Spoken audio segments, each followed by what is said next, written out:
Allez, je le disais tantôt, c'est un plaisir de vous savoir nombreux en train de suivre cette émission, c'est politique. Merci et bienvenue à vous tous qui renouvelez votre confiance sur les antennes de la 10e rue télévision, mais également sur vous qui nous suivez à travers notre chaîne en ligne Congo 60 télévision. Allez, abonnez-vous pour ne rien rater des productions de cette émission. Mesdames et messieurs, chers téléspectateurs, nous allons devoir tourner autour des enjeux de l'heure en République démocratique du Congo. En ce 10e jour de la semaine, vous le savez, mardi 28, 29, je ne maîtrise pas, je n'ai pas assez de précision, 29, voilà, 29 avril. Et donc, nous sommes là pour vous servir. Je devrais quand même commencer par dire merci à la grande équipe qui nous accompagne ce matin, Germain Kémé, Fatou Moukou. Collègues, comment va madame Toussaint Loubaki? Salut madame de ma part. Voilà, merci de votre fidélité. Je le disais, on va parler des enjeux de l'heure, vous le savez bien.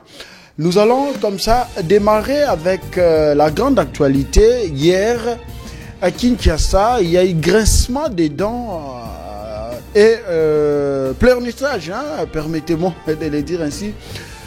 Démolition des constructions anarchiques sur la ville-province de Kinshasa. Kinshasa avait averti au travers ses autorités. Daniel Bumba est passé à l'action. Je vais vous permettre, vous qui n'avez pas suivi ce qui s'est passé hier à la gare de Kitambo, vous allez suivre comment est-ce que des maisons ont été détruites sous l'ordre des autorités de la ville. Il vous souviendra que le plus diluviennes qui se sont abattus dernièrement sur la ville-province de Kinshasa a créé des dégâts, plusieurs pertes en vies humaines, plusieurs pertes en biens matériels, bien évidemment. Et donc, cependant, après études et enquêtes, les gouvernements, par les trichements des ministres sectoriels, les options ont été levées, bien sûr, de détruire toutes les maisons mal construites. Et donc, c'est après étude que ce grand travail a été fait. Déjà, on était de l'autre côté de l'est de Kinshasa, vers Tchangou précisément, vers des bons noms, voilà, les ponts Djili. Pont Djili, voilà, on appelle Fatou, pont Djili, c'est ça, non? Je ne maîtrise pas ces coins-là. Mais bon, à Tchangou, je vous salue. Alors, il y a eu perte en vies humaines dernièrement. Et donc, sur ce, le travail a commencé quelque part. Où est-ce que le travail a commencé? Je vais vous permettre de suivre avec nous ensemble à travers ces images que Toussaint va nous balancer. Les images vont dérouler, Toussaint, et moi je vais commenter pour faire voir comment est-ce que les autorités de la ville ont agi à travers des mesures sincères. Une loi impopulaire, mais qui soulagerait tant soit peu la population. Parce qu'il vous souviendra qu'il y a eu grincement des dents, je le disais. Il y a eu beaucoup de mots concernant ce qui s'est passé sur la ville. Massounda, ça va? Faut pas déranger les présentateurs, Massounda. Tout ça, tu vas nous balancer comme ça, on va permettre comme ça à tous ceux-là qui n'ont pas suivi l'actualité hier avec le problème d'électricité et tout ce qui va avec. La gare de Kitambo a vécu un événement lequel la destruction des constructions anarchiques. La ville-province de Kinshasa avait averti. Nous avons suivi quelques images, comment est-ce que nos compatriotes sont en train de pleurer, comme quoi c'est là où ils nourrissaient leurs familles respectives, c'est là où ils avaient des activités. Oui, c'est bien bon. Mais quand l'État décide, on ne peut pas s'en passer.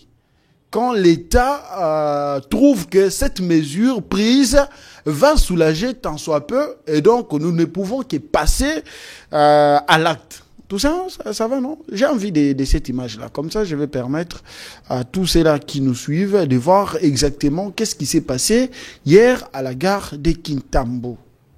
Destruction des maisons.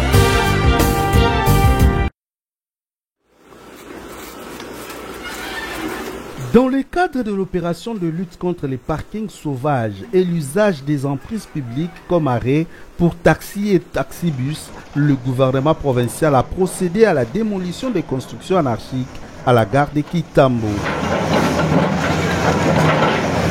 Cet espace qui appartient à l'Office national de transport ONATRA est en cours de réaménagement pour servir dans les prochains jours d'arrêt pour les voitures et motos qui se trouveraient sur les routes autour du rond-point magasin. Outre la volonté de mettre de l'ordre dans cette zone, les travaux en cours visent aussi à assurer le bon déroulement de l'assainissement. Cette démolition et ces aménagements s'inscrivent dans le cadre du programme du gouvernement provincial et de la vision du gouverneur Daniel Bumba Lubaki qui tiennent à relever le défi de la mobilité urbaine et de résoudre la problématique des embouteillages à Kinshasa. C'est ainsi que la gare de Kintambo sera également exploitée dans le cadre de la relance des transports ferroviaires. On a considéré la construction anarchique. On va ériger il y a quelques années, il y a le Pangonaï. À titre de rappel, le bateau ne s'est pas beaucoup. Mais tu es par quel miracle? On a pas sous Mikanda pour Bazonga. Si Babouka Bango, tu es jusqu'au arrêter des choses à l'époque Babouka Bango. Moi tout ça arrêté monsieur Sikapé Zati. Tout beaucoup Bango na sur base arrêté à Kala. Mais tu es pour mutation ça Bango até. Et tu as parlé qu'on aménager à Ocha gare à Sikawa. Tout ça côté ça fait une partie à il y a taxi va na pas Kitambo, Bango côté na quartier to ko aménager. Tout côté ça fait moto pour tout ko désengager Kitambo magasin. Bon, au fait, on n'a pas été avisé suite à cette situation ici. À notre grande surprise, demain, aux alentours de 12h. Hier plutôt. Hier, oui, aux alentours de 12h, on a vu que l'hôtel de ville avec l'ONATRA était ici. Et ils ont commencé à démolir. Et ça, on constate que c'est une décision méchante parce qu'on ne nous a pas avisé. On a nos documents qui datent depuis Mobutu. Moi, les documents que j'ai ici... Oui. Je l'ai acquis en 1997. Okay. Voilà, j'ai tous les documents, cadastrales, tous les documents. J'en ai. Même pas un ordre de mission. Nous sommes allés jusque chez le ministre provincial de l'environnement. On ne nous a pas brandi un document qui prouve qu'ils sont venus démolir. Non.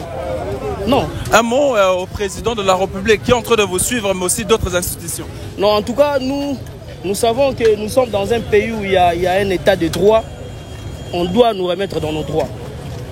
On doit être dans nos droits. Nous ne sommes pas des fraudeurs ici. On a nos documents. Nous avons acheté légalement nos parcelles. Légalement. Nous avons nos documents. On va aller en justice, on sait ce qu'on va faire. Cette avenue ou c'est de cette concession de l'ONATRA, je ne sais pas. Je sais bien que l'ONATRA avait ces travailleurs. C'est l'ONATRA qui avait bel et bien vendu à ces travailleurs. On ne sait pas l'historique, mais ils veulent s'hasarder pour détruire. Et ce qu'ils sont en train de détruire, nous avions dépensé beaucoup d'argent. Si vous aviez déjà filmé de l'autre côté, ce sont des immeubles qui sont en train de s'écrouler. Et puis ici, c'est une église qui est bien bâtie. C'est le responsable numéro 1, c'est l'apôtre Tripogé Mukendi.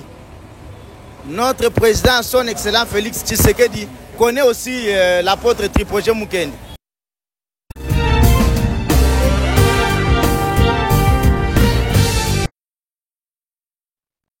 Retour en plateau, mesdames et messieurs, après avoir suivi cet élément nous proposé par la régie. Et donc, nous allons commenter un tout petit peu pour partager l'idée de ce qui s'est passé. À qui revient la faute? Il y a eu destruction des maisons mal construites. Permettez-moi de les dire ainsi. Et donc, ici, nous allons nous interroger. À qui revient la faute? Est-ce que les responsabilités sont-elles partagées? La grande question, vous voulez intervenir, le numéro est affiché au bas de vos écrans et mettez vos avis. Nous allons les lire en direct pour partager justement l'idée autour de cette actualité parce qu'aujourd'hui, à l'heure même nous parlons, de nombreuses familles sont en train de pleurer. Comment est-ce que leurs activités ne vont plus avoir lieu parce que déjà, oui, ils étaient avertis de pouvoir quitter les lieux bien avant, c'est-à-dire enlever le bien pour que quand l'État viendra appliquer la loi, merci pour ces images, quand l'État viendra appliquer la loi qui n'ait pas perte en bien matériel. Alors, ici, la grande question que nous nous posons, chers téléspectateurs, la procédure d'achat des parcelles est une longue procédure, d'où plusieurs ministères interviennent, pour ne pas parler des services. Déjà, quand quelqu'un va pour acheter un espace, un terrain vide, ou soit une parcelle déjà bien équipée, il y a les services des cadastres, les services également du ministère des Affaires foncières, l'urbanisme également. Au-delà de ça, le chef du quartier est là, donc c'est-à-dire quelqu'un qui maîtrise les coins.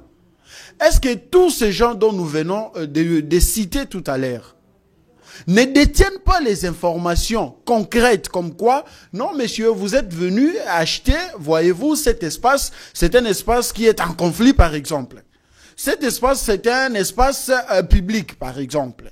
Cet espace, c'est un espace de l'ONATRA, des anciennes sociétés, nous le savons bien, comment est-ce que notre pays fonctionne. C'est une concession de l'église catholique, c'est une concession de l'église protestante, ainsi de suite. Est-ce que les agents de l'État ont vraiment les éléments pouvaient permettre à l'acheteur de s'enquérir de plus de là où il veut faire sortir de l'argent. Comme cette image que nous sommes en train de vivre, vous et nous, déjà un bâtiment en construction de 4 niveaux. Imaginez les coûts. 4 niveaux. Imaginez les coûts. Un paisible citoyen qui se débrouille, je ne sais moi, dans l'informel, avec ses affaires privées, il s'est dit investir chez lui au Congo, parce que ce n'est pas tout le monde qui investit chez lui. Vous en savez au moins quelque chose. Mais voilà ces compatriotes qui acceptent de construire chez eux. Oui, la loi est appliquée. Nous sommes contre, nous sommes pour, nous appuyons l'idée des autorités provinciales. Mais est-ce que, je reviens sur la même question posée tantôt, est-ce que les services de l'État font exactement leur travail? Les affaires foncières.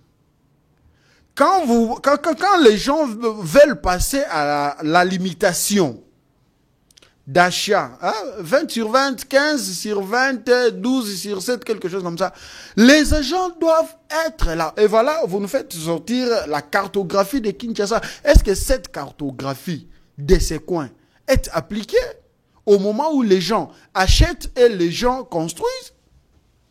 Parce que c'est vous-même l'État qui autorisait, qui octroyait l'autorisation de bâtir. Est-ce qu'avant d'octroyer ces documents, il y a en amont les études qui sont faites, il y a les enquêtes sur terrain pour savoir exactement si l'espace où on va construire répond aux normes? Ce sont des questions de fond. Ce sont des questions lesquelles nous devrons à tout prix nous mettre autour d'une table, analyser. Il y a des services qui sont déjà en lambeaux dans ces pays, comme celui-là, les services des cadastres dont nous venons d'évoquer tout à l'heure. Ces gens sont presque partout dans les maisons communales de la ville, province de Kinshasa. Dans les 24 maisons communales de la ville, province de Kinshasa, il y a ces services. Il y a même les services d'urbanisme. Il y a les services des affaires foncières. Quel travail font tous ces services énumérés tantôt? Ce sont des grandes questions. Et là, ce sont nos compatriotes qui sont en train de pleurer. Ils pensent déjà, cet immeuble de 4 niveaux, waouh, quel investissement. Et quelqu'un comme ça, est-ce que l'État va lui dédommager? Non. Oh là là. Dommage. Courage, la loi est dure, mais elle reste la loi. Et donc, en amour, ce que moi je peux vous concéder, c'est de commencer d'abord avec les études sur terrain. Les gouverneurs de la ville devraient faire asseoir un collège de tous ces services avant de passer à l'acte. Parce que ici, là, qu'on se le dise, les responsabilités sont partagées. L'État a une charge de responsabilité et c'est lui qui a mal acheté, parce que nous devons parler de mal acheter et de mal construire. Parce qu'ici, il s'agit des constructions des maisons anarchiques. Donc, celui qui a mal acheté sera démoli. Celui qui a mal construit, par le non-respect des normes, sera aussi démoli. Le rôle de l'État dans tout ça, il est lequel? Tentative de réponse avec notre invité déjà en plateau, Erlin Kassongo. Bonjour et bienvenue. Bonjour Chris, merci beaucoup. Et en tout cas, je présente toutes mes excuses à nos téléspectateurs. Vous avez quitté à la maison en retard? Non, non. Il faut l'admettre. Hein. Non, les embouteillages, vous savez, nous avons une excuse en permanence. Les embouteillages? Oui, les embouteillages à Kinshasa sont devenus monnaie courante. Donc on ne peut pas s'en passer. Même si vous abandonnez vos véhicules en chemin pour prendre une moto, vous allez toujours rencontrer des embouteillages. Donc personne n'est épargné. Tout à l'heure, d'ailleurs, je venais de voir un major là qui fait très bien son travail vers comment on appelle le coin, Triomphal.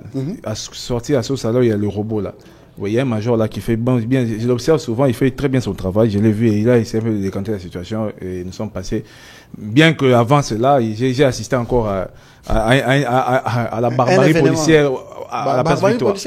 Mais il y a les autorités sectorielles qui sont sur le terrain en train d'arrêter ces policiers commis à la circulation routière. Bien sûr, les décisions sont prises. On entend parler tous les jours, mais est-ce que... Non, il est sur le terrain. Il est en train d'arrêter. Vous n'avez pas vu le week-end ces images? J'ai suivi même l'instruction. Il faut l'admettre. J'ai suivi même le général... comment il s'appelle? Philémon Yav. Le nouveau commandant de la ville. Non, il n'a pas encore pris fonction. Non. Israël, vous voulez parler? Israël. Il n'a pas encore pris fonction. Jusque-là, c'est Guilimba Limba. Il n'a pas encore eu remise et reprise. Hein? Ah oui. Certainement, j'ai confondu alors. Mais il y a une autorité. C'est Yav. Non, c'est Yav qui est sur le terrain. Non, Yav. C'est général. Philémon, oui. Philémon Yav qui est sur le terrain en train d'arrêter les policiers véreux. Chris, je ne peux pas laisser cette occasion. Je voudrais ici lancer un comment on dit, un SOS aux autorités du pays. Du pays en général? Du pays en général. Il y a une bande d'escrocs qui font des prêts en ligne. Ils donnent des crédits en ligne. Ces gens sont pour la plupart des Ouest africains. Ils sont des Ouest africains. Ils donnent des crédits, d'abord à un taux d'intérêt élevé, en violation même à la législation en la matière, c'est-à-dire les finances telles que la Banque centrale réglemente, et puis le fixe, et puis tel que la direction des réglementations financières au sein du ministère des Finances. Et puis j'en appelle encore, ou encore j'en informe à celui qu'on appelle le Pakebo, le ministre des Finances, Doudou Fwamba. Il y a une bande d'escrocs qui sont en train de donner des crédits en ligne. Je ne sais pas s'ils sont en nombre de ces gens-là. À un taux d'intérêt très élevé, ils escroquent des gens. J'ai reçu des messages, j'ai reçu des appels, des gens des amis, des familles et proches. Ces gens-là, lorsque vous avez même un seul jour de retard de paiement avec leur taux d'intérêt exorbitant, ils vous menacent de mort. C'est quoi la procédure pour avoir ces crédits? C'est un crédit en ligne. C'est-à-dire qu'ils travaillent avec des structures en connivence avec les réseaux de télécommunications. Tels que nous connaissons là, Mani, tout ça, les M-Pesa, etc. C'est une agence de crédit en ligne. Mais lorsque vous avez un seul jour de retard pour le remboursement, ces gens envoient des menaces de mort. Parce qu'ils enregistrent les gens, lorsque vous enregistrez, vous mettez même des numéros de contact. Au cas où vous n'êtes pas joignable, ils peuvent contacter ces gens-là. Généralement, les gens mettent les numéros de leur famille, familles et proches. Mais il y a des menaces de mort. J'ai même des audios qu'on m'a envoyés, que ces gens-là ont envoyé à une femme d'un ami.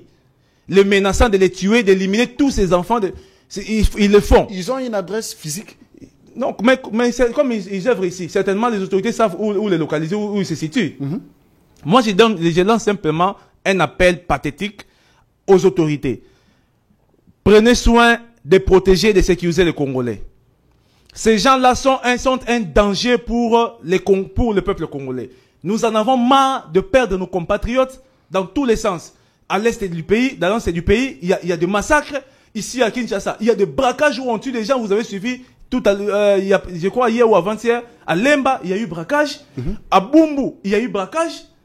Hier également, sur 24, non loin de... La maison Galaxy a été également victime du braquage. Donc vous comprendrez que apparemment on n'est pas sécurisé sur tous les plans. Les Congolais ne sont pas sécurisés. Tous les militaires que nous voyons en route, là, toutes les autorités qui circulent avec des sirènes, avec des gyrophares,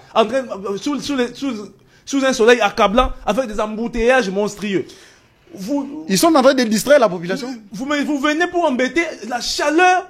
Vous venez comme ça pendant que les Congolais que vous êtes censés protéger ou sécuriser ne le sont pas. Je vais entrer pour anticiper d'ailleurs par rapport à ce que vous dites tantôt. La soirée de ce lundi était marquée par une courte tension sur l'avenue du 24 novembre en face de la haute école des commerces, l'ex-IEC en diagonale du commissariat provincial de la police nationale congolaise, ville, province de Kinshasa, à la base des coups de feu à balles réelles tirés par quelques éléments en uniforme bien identifiés commis à la sécurité d'un particulier non loin de ces centres commerciaux. Des sources policières renseignent qu'il s'agit des éléments de la région nationale d'intervention LNI portant des uniformes noirs non conformes aux tenues policières congolaises qui se disputent un pot de vin remis à un conducteur. Oh là là, la même source renseigne que l'arme que détenait un de ces éléments était ravie par un civil qui aurait commis ces désordres. Et donc, ce qui fait mal, heureusement qu'il n'a pas eu perte en vie humaine. Hein. Oui, mais en même temps, nous devons également reconnaître qu'il y a eu un travail. On signale qu'il y avait eu 3 morts. Hein, qu'il y a 3 morts. Oui, il y a eu un travail qui a été fait. C'est pas officiel. Hein. Il y a un travail qui c'est pas officiel. Il y a eu un travail qui a été fait. Il y a un témoin qui nous signale qu'il y avait 3 morts. Hein. Il y a la police criminelle qui a mené des enquêtes hier plutôt. Il a mené des enquêtes jusqu'à mettre la main sur ceux qui ont fait le braquage à Lemba. Ils ont été arrêtés. Ok, ça c'est bien. À Rond-Point Ngaba, ouvert Ngaba là-bas, et puis Rigini dans les périphéries là. Ils ont mis la main sur eux. Il faut encourager quand même la police quand elle fait bien son travail. Ça c'est encouragé. Allez, très bien. Allez, vous allez, avant de prendre Christian, vous allez placer un mot par rapport à l'actualité. C'est aussi la démolition des constructions anarchiques. Hein, je le disais tantôt. Pourriez-vous placer un mot? À ce jour, plusieurs familles sont en train de pleurnicher. Comment est-ce que leurs activités ont été détruites comme ça? Et donc, à qui revient la responsabilité de tous ces désordres? Permettez-moi de l'appeler ainsi. Bon, moi j'avais dit, une fois ici sur ton plateau, j'avais dit qu'il y a des normes urbanistiques qui devraient être respectées. Malheureusement, nous assistons à une sorte de démission de l'État. Très bien. Parce que l'État n'est plus existant dans ces domaines-là. Il faudra commencer par se poser les questions de savoir. Ces gens qui construisent là, ont-ils plutôt eu ou encore obtenu l'autorisation ou le permis de construire selon que la procédure le veut? Ça c'est une première des questions. La deuxième des questions, si ils ont reçu réellement, à qui devons attribuer cette charge ou ce désordre? Mais c'est à celui qui a octroyé ses permis de conduire dans un coin qui en principe devait passer par une étude ou encore obtenir l'avis des experts de ces domaines-là ou de ces secteurs-là et puis construire. Mais si tel n'a pas été le cas et que de manière anarchique, comme on sait qu'il y a des constructions toujours anarchiques ici à Kinshasa particulièrement, et comme c'est une autorité peut-être, il sait qu'il est proche du pouvoir, il est influent, il trouve un terrain là, il négocie avec un bourgmestre, avec un chef de division de l'urbanisme ou de l'habitat, encore des conservateurs du titre immobilier.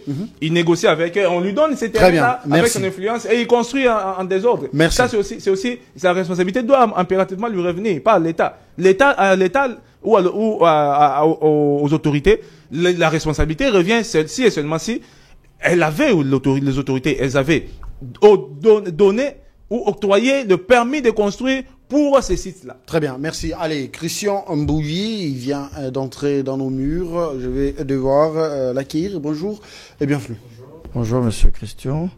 Je suis content de répondre à votre invitation. Sinon, nous allons parler. Et je salue en passant tous les membres de l'ASBEL, les chômeurs à droit à la vie, que je suis coordonnateur national. Les chômeurs oui, à droit à la vie. Nous nous battons pour que les chômeurs trouvent du travail et les chômeurs soient payés $100 ou plus le mois et que l'État facilite l'obtention du travail. Et l'État pense aussi aux chômeurs qui sont à l'étranger, qui pour la plupart sont des délinquants, excusez-moi le terme, pour la plupart ils n'ont pas d'emploi, ils sont là en train de faire les COP, les commerces, ils sont dans l'informel. Et tantôt on les refoule, tantôt ils sont poursuivis par la police. Pourquoi pas l'État qui est censé prévenir, soit garantir l'avenir des Congolais, trouve une solution par rapport à ces Congolais qui vivent, qui ont fui la misère en RDC pour aller se réfugier à l'étranger. Et là-bas aussi gère les chômeurs. Oui, avez-vous enregistré ces chômeurs auprès de l'agence nous sommes en train d'enregistrer. Il y a plusieurs, donc l'RDC compte plus ou moins 80% des chômeurs. Donc voilà pourquoi nous demandons à l'État, parce que l'article 36 de la Constitution stipule que le travail est un droit et un devoir sacré. L'État garantit la protection contre le chômage. Qui dit protection veut dire prévenir un danger. C'est-à-dire les chômeurs sont exposés à plusieurs dangers, notamment la pauvreté, notamment la faim, notamment des maladies. Pourquoi? Parce qu'ils manquent de quoi à subvenir à leurs besoins de santé. Notamment, il y a les phénomènes Kuluna, prostitution et consorts. Ce sont des mots qui rongent la jeunesse, qui fait assez que les gens ne savent plus ce que l'avenir leur réserve. Pourquoi? Parce qu'ils n'ont pas du travail. Donc l'État, dans ses attributions, doit faire de sorte que cette classe sociale de la population soit sécurisée. L'État doit donner du travail au consort. Merci. Il faudrait mettre un mot par rapport au sujet que je viens de trouver, l'insécurité et puis la démolition, si vous voulez. Vous savez, l'insécurité en RDC, en général, principalement, à Kinshasa, c'est devenu un peu comme si ça dépassait l'État. Ok, il y a deux problèmes dans ces dossiers d'insécurité. Le premier? Il y a le premier problème, c'est les problèmes des enquêtes. Des enquêtes qui, de fois, ça n'aboutissent pas. Des enquêtes qui, de fois, on nous montre des présumés responsables des assassinats, mais après, pour quelle finalité? Soit on les arrête, ils sont en prison, après 2 mois, ils sont dehors. Et deuxième chose, c'est la réparation des forfaits. Vous voyez, à Lemba, hier, j'ai suivi, comme mon co-débatteur venait de le dire, il y a eu braquage. Bon, ok, coup de chapeau à la police parce qu'on a arrêté, comme mon co-débatteur vient de le dire, les concernés, soit ces assassins. Mais pour quelle finalité? Ils seront arrêtés et puis ils vont être jugés, mis en prison. 2 mois après, ils vont sortir. Mais les personnes qui ont perdu les biens, l'argent, est-ce qu'ils seront récompensés, indemnisés? Est-ce que l'État va faire de sorte que les biens volés soient restitués aux propriétaires? C'est ça la question qu'il faut se poser. Et puis moi, je pense que notre police doit mettre en place une nouvelle politique de sécurisation de la population. C'est-à-dire, quand un tel acte c'est le ministère de l'Intérieur. De l'Intérieur, bien sûr. Quand un tel acte se pose, on arrête le malfrat, on les juge, on les condamne, et puis ils restituent les biens qu'ils ont volés. Mais nous savons comment ça s'est fait.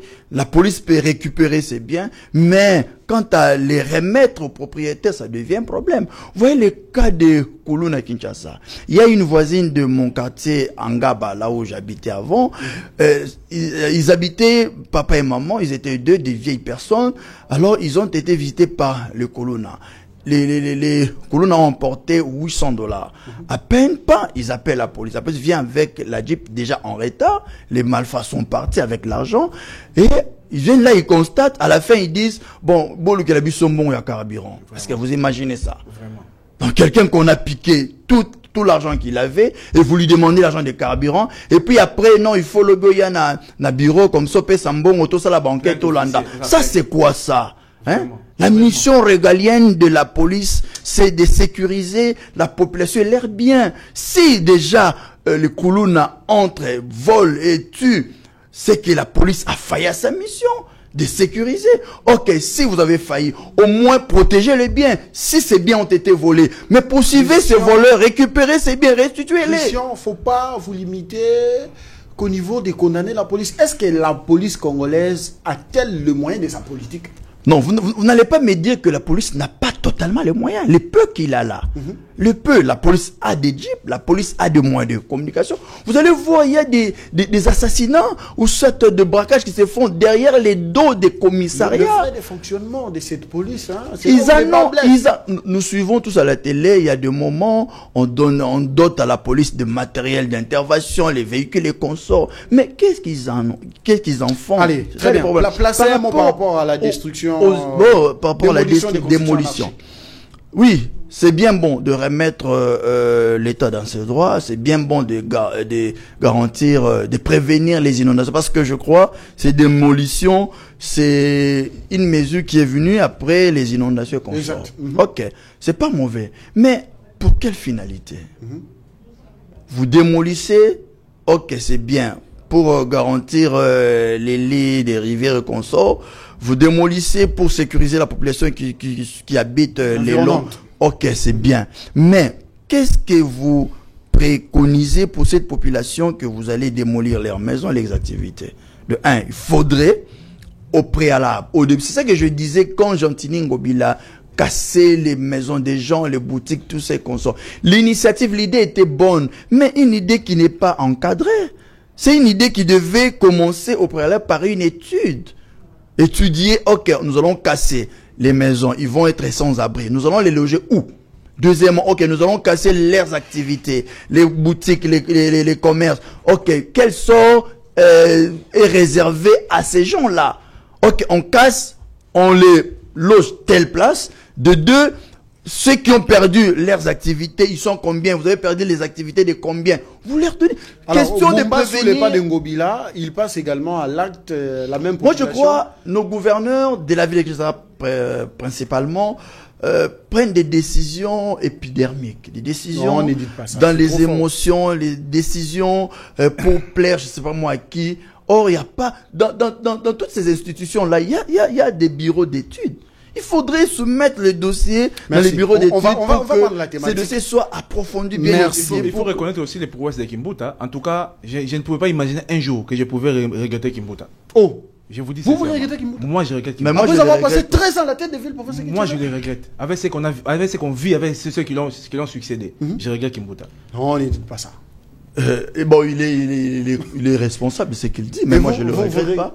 Je regrette pas Kimbuta, c'est les pires, les mauvais.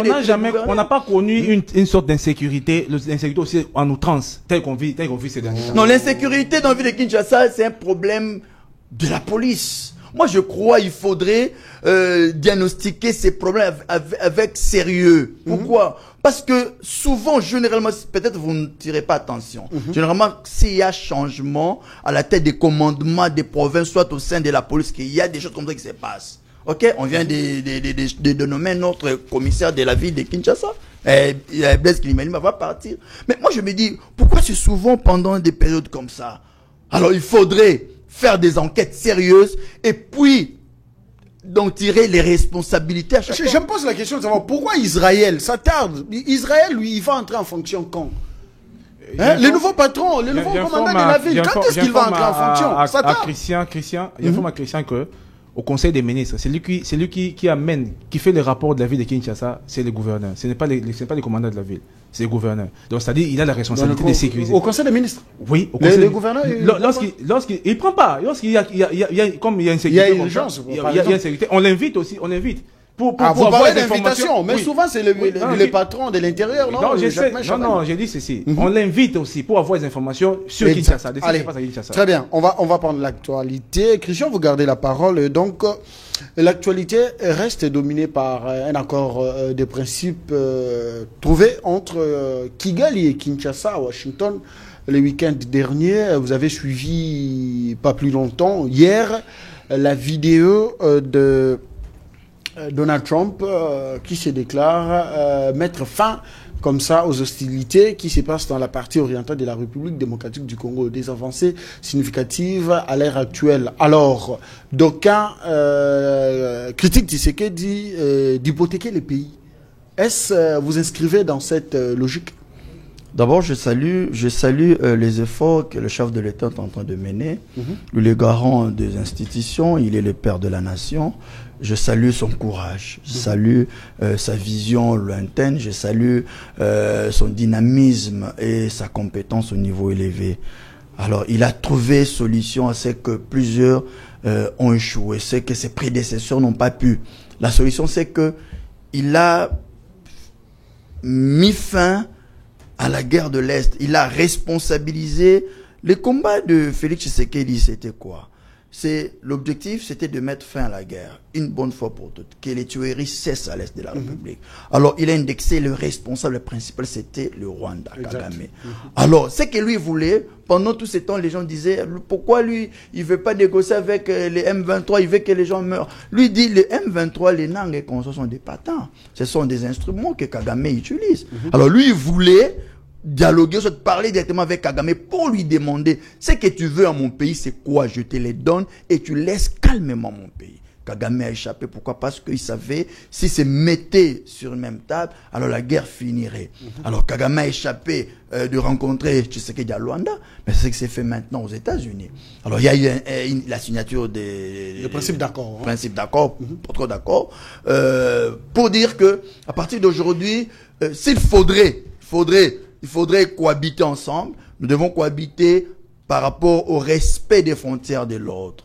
Par rapport, nous allons cohabiter pour développer nos pays ensemble. Donc, il faudrait qu'il y ait des coopérations économiques pour le développement des pays. Alors, plus question que le Rwanda arme les rébellions, soit les M23 pour déstabiliser la RDC. Donc, fini par rapport à ça. Maintenant, par rapport à cet accord, ce n'est pas seulement pour que les États-Unis imposent la sécurité, parce que c'est ça la première condition, bien le premier avantage. C'est que les États-Unis vont imposer la sécurité, va mettre fin à la guerre.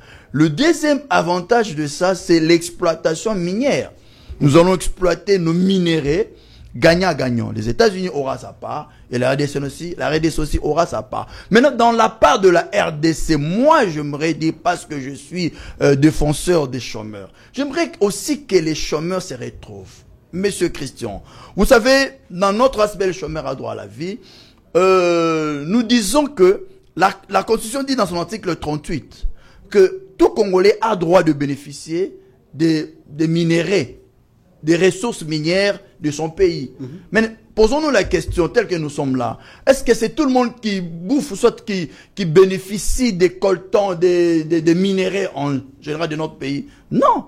Il y a toujours ceux qui sont forts, ceux qui sont capables de s'acheter les armes, notamment Nanga. Je disais dans une émission passée que si aujourd'hui Nanga se retrouve dans la rébellion, c'est parce qu'il a fui le chômage. Oh. Soyons clairs. Oh, il était Écoutez, bien, je veux m'expliciter. Nanga était président de la CENI. Ok, il avait une fonction, il avait un travail. Quand il a fini son travail, il s'est dit, bon, comme je n'ai plus le travail, mais quand même, je peux avoir mes activités minières. Quand l'État a récupéré les carrés miniers, miniers que Nanga possédait illégalement, c'est comme ça que Nanga s'est retrouvé. Illégalement? Oui, oui. Écoutez, excusez.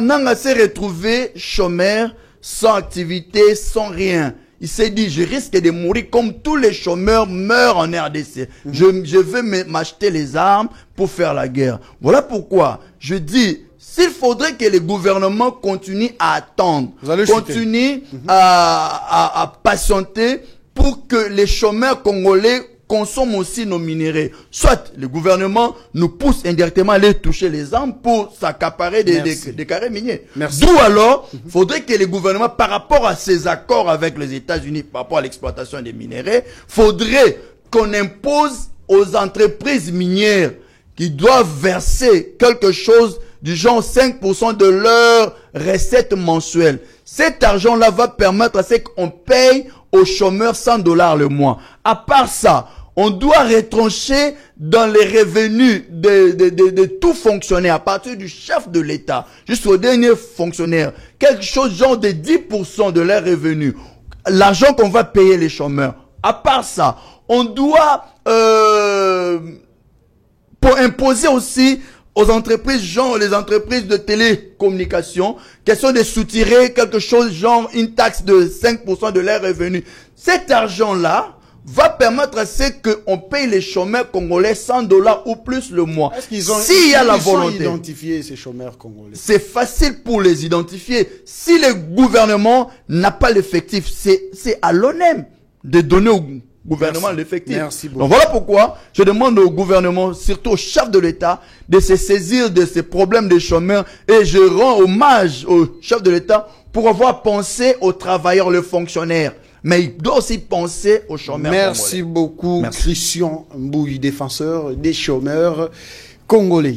Merci. Reçu en audience ce lundi 28 avril par le président de la République, Félix-Antoine Tshisekedi Tshilombo, monsieur Maxime Prévost, vice-premier ministre et ministre des Affaires étrangères, des Affaires européennes et de la coopération au développement du Royaume de Belgique, a témoigné du soutien de son pays et d'autres États européens aux initiatives en cours prises par le gouvernement congolais, les instances sous-régionales et internationales en faveur de la paix en République démocratique du Congo. Selon les chefs de la diplomatie belge, son pays, le Royaume de Belgique, donne au maximum de chances au succès de ces initiatives et contribue à apporter son discours à leur réussite. Et donc, c'est là à la grande information. Erlin, vous avez la parole.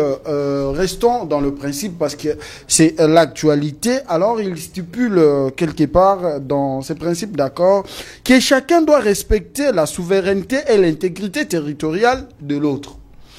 Engagement à ne pas soutenir des groupes armés contre ses voisins, retour des déplacés dans leur village, le respect de la MONUSCO qui est sur terrain, les organisations régionales comme la CIRGL, la CPGL sont des cadres d'échange et de développement conjoint dont finit le pillage des minerais. Mais aussi, pour finir, le Rwanda doit retirer ses troupes sous le sol congolais, arrêter son soutien au M23 s'ils veulent investir en République démocratique du Congo, qu'il aille voir toutes ces organisations régionales. À l'heure actuelle, la RDC se place dans une bonne position pour le retour de la paix. Bon, avant d'aborder la question plutôt, j'aimerais que mon frère puisse humblement retirer ce qu'il a dit par rapport à Nanga. Humblement. Parce que, oui, il doit humblement retirer. Parce que s'il pense que Nanga s'est rebellé parce qu'il est devenu chômeur, j'estime que... C'est faux. Non, c'est grave. C'est assez grave. Toi, tu es conseiller des Nanga ou bien tu es représentant des Nanga sur ce plateau? Non. Alors pourquoi tu prends la défense des Nanga? Non, je peux pas. D'ailleurs, l'impression que tu as donnée, c'est toi qui as donné l'impression que tu appuies ce que Nanga a fait. Oui, moi je condamne fermement ce que Nanga a fait. Moi je ne condamne non plus. Non, mais j'essaye d'analyser, de comprendre le pourquoi. Nanga c'est un rebelle, Nanga c'est un égoïste, Nanga c'est un sans scrupule qui a pris les armes parce que ils estimaient que Joseph Kabila et Félix Tshisekedi auraient des accords que Félix Tshisekedi n'a pas respecté. C'est-à-dire ces accords, notamment que Félix Tshisekedi trahisse le pays, vende le pays comme eux le souhaitaient. C'est ta compréhension. Comme il n'a pas fait. Je suis en train de faire une analyse. En tout cas, je passe de manière lapidaire. C'est pourquoi j'ai dit test très sec, de manière très sèche. Selon eux, il n'a pas respecté. Et lui-même a déclaré que je vais défaire les monstres que moi-même j'ai créés. Donc, c'est-à-dire, Félix Tshisekedi, il est tellement nationaliste et il est patriote. Il n'a pas voulu céder à ce que On lui aurait dit à cette époque-là. Allez, très bien. Il a compris. Il faut pas soutenir. Là, vous il n'a pas soutenu la position prise par Nanga. Vous demandez à tous les chômeurs d'aller toucher aux armes, comme pour que l'État puisse entendre leur voix. C'est moi je dis. Non, mais je dis, j'ai analysé en conclusion que Nanga a touché les armes parce qu'il n'a plus le travail. Non, parce qu'il est chômeur pour l'instant. Il a détourné la salle d'abord de la CENI. Il a payé même les matériels kits électoraux. Vous permettez à Alain de réfléchir. Allez, vous répondez à la question. N'est pas un modèle. Chris, écoutez, vous savez, moi j'ai horreur de l'implication des États-Unis dans nos affaires. Oui, j'ai horreur. Pourquoi j'ai dit ça? En 1998, on a assisté à l'entrée de l'AFDEL, soutenu par les Américains, à travers le Rwanda, le Ouganda, etc., tous les pays de la partie est de la RDC. Ils ont les Zimbabwe également, ils ont soutenu la rébellion pour faire partie Mobutu du pouvoir et supposé ou encore prétendu être dictateur. C'était les États-Unis d'Amérique qui avaient soutenu Mouzé Laurent Désiré Kabila avec le Rwandais. Arrivé ici, Mouzé se rend compte que ces gens-là sont venus pour détruire les Congolais, pour, je dirais même, saboter la vie humaine. Il leur a tourné le dos. On a assisté même à une scène que tout le monde avait déplorée. Moussa avait déchiré, je crois, $1 comme ça pour exprimer sa défection ou encore son retrait des États-Unis d'Amérique. Et il est allé chez les communistes. Vous avez vu, depuis ces actes-là, et comme il avait également minimisé une envoyée spéciale de la Maison-Blanche, qui est une dame qui est connue, et il a traité, selon les informations, il avait traité même des prostituées. Donc, les États-Unis s'étaient retirés, et avaient retiré sa confiance en Mouzé.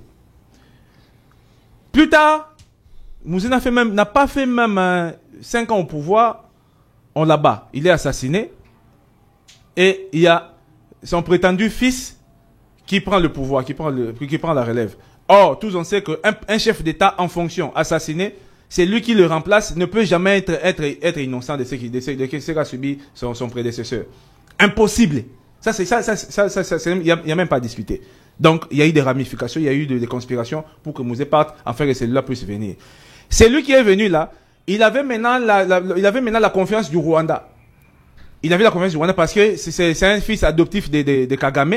Comme Kagame était soutenu par les Américains, on l'a placé là pour qu'il puisse parachever la mission que Mouzé devrait faire. Comme Mouzé n'avait pas respecté, ils l'ont assassiné. Aujourd'hui, la pression de la population congolaise, du peuple congolais en général, a fait en sorte qu'en 2018, qu'il y ait élection, qui a amené maintenant un digne fils du pays au pouvoir.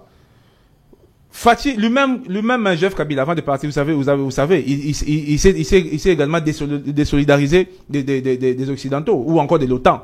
C'est pourquoi on a précipité même son départ. Il nous a laissé un cadeau du code minier qu'il a fait au détriment de ceux qui exploitent illégalement nos minéraux. Vous allez comprendre que les États-Unis, à chaque fois qu'ils s'impliquent dans notre politique, ou qu'ils s'immiscent dans notre politique, il y a toujours des dégâts qui arrivent après. On peut aujourd'hui reconnaître que le président de la République, c'est un fin diplomate. Je crois que dans sa diplomatie, il fait également de la diplomatie. En allant vers les États-Unis pour chercher à détrôner le Rwanda. Parce que le Rwanda avait pris le trône pour massacrer ses frères africains. D'ailleurs, il ne se considère pas comme africain. Lui, il est sur des Nilotiques, mais il est en Afrique pour les massacrer. Et ça, au profit des impérialistes. Ces impérialistes ne visent que les intérêts.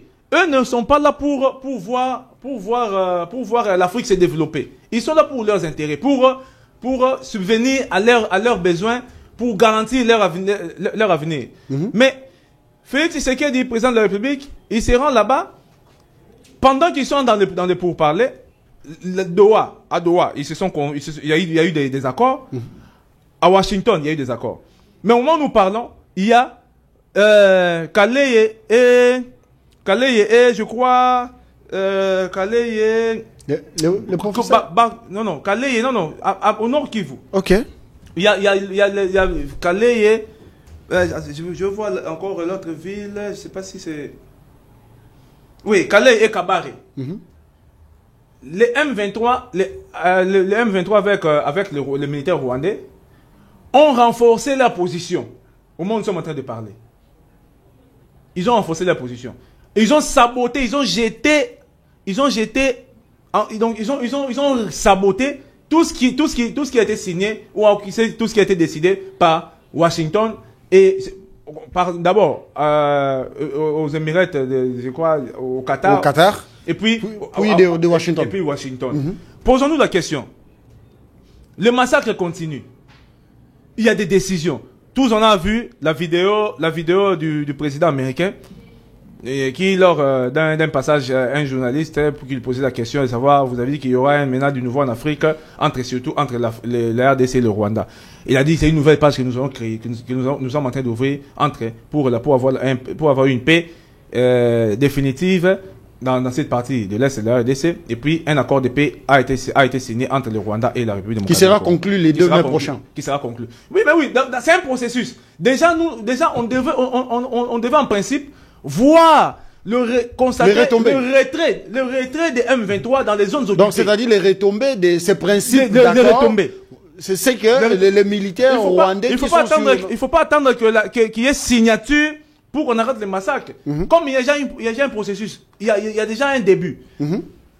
Ici, nous devons en principe assister au retrait systématique de M23, la dissolution de l'AFC, et puis le retrait définitif plutôt de Rwandais qui occupent la partie de notre pays. Donc moi j'estime que le chef de l'État, j'apprécie beaucoup ce qu'il fait. Moi j'ai toujours été très pessimiste ou encore réservé en ce qui concerne l'implication des États-Unis dans notre politique, dans la politique congolaise, dans toutes les affaires plutôt en RDC. La politique américaine ou encore la politique occidentale, moi j'en ai horreur. Je préférerais encore, moi personnellement, que nous puissions avoir des liens ou encore des accords militaires avec les communistes. Parce que ce sont des gens qui viennent pour la politique des gagnants-gagnants. Les Occidentaux ne sont pas sérieux et ils ne tiennent pas parole. Lorsqu'ils promettent, ils ont toujours des petits calculs qui, à la fin, au finish, vous allez comprendre que vous avez été roulé. Merci. Donc, j'en appelle au président de la République d'être vigilant avec ce qu'ils sont en train de faire. Merci. Dans l'Est de notre pays, rien n'a encore changé jusque-là. Vous avez des informations, monsieur le président. Merci. Allez, Christian, vous allez devoir conclure l'émission. 1 minute. Soyez calme. Donc, il lui accorde 1 minute. C'est bon. Pendant 1 minute, juste pour annoncer aux chômeurs congolais et les travailleurs marginalisés que le 1er mai, c'est la journée internationale des travailleurs. Alors, les travailleurs vont fêter, mais nous, les chômeurs, nous allons pleurer. Alors, pour cela, le 1er mai, nous aurons une marche d'abord de soutien au FARDC et le Wazalendo, et puis une marche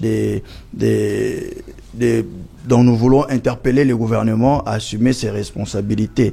Voilà pourquoi nous invitons tous les chômeurs et tous les travailleurs marginalisés. La marche commencera à la première rue Limité Cohydro. Ça va chuter au Palais du Peuple où nous allons remettre les mémorandums au bureau de l'Assemblée nationale.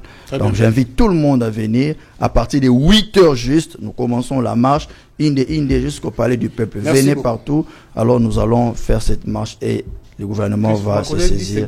J'aimerais dire merci et féliciter le chef d'état-major des FARDC Gilles Banza, qui a mis la main à un colonel qui détournait la ration des blessés de guerre. Félicitations. Ça c'est très grave. Des gens qui vers combattent le centre d'instruction Mikondo. Les gens qui combattent, qui ont donné leur vie pour le pays. Et ils sont des blessés de guerre. Vous venez détourner leur ration pour qu'ils ne mangent pas. Même la nourriture. Il est sans âme. Même la nourriture. Ça c'est très grave. Un monsieur pareil, il faut même les pendre. Monsieur, en tout cas, chef d'état-major général, il faut même pendre ces messieurs-là. Il est déjà déféré à la justice. C'est très grave. C'est inhumain ça. C'est vraiment inhumain. Vraiment. En tout cas, coup de chapeau à vous. Jules Banza. Wilamboué. Jules Banza Wilamboué. Allez. cette émission. Ça en est fini. Merci Enoch, hein. Merci Fatou, ça va?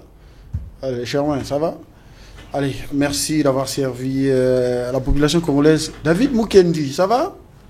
Merci beaucoup. L'informaticien de la 10e rue, hein. C'est lui qui s'occupe de toutes les plateformes, hein, de la 10e rue télévision. Allez, merci de nous avoir suivis sur la 10e rue, mais aussi sur notre chaîne YouTube Congo 60 télévision pour ne rien rater. On se revoit demain pour un autre numéro et d'autres invités entre-temps. Allez, à Slapita. Merci.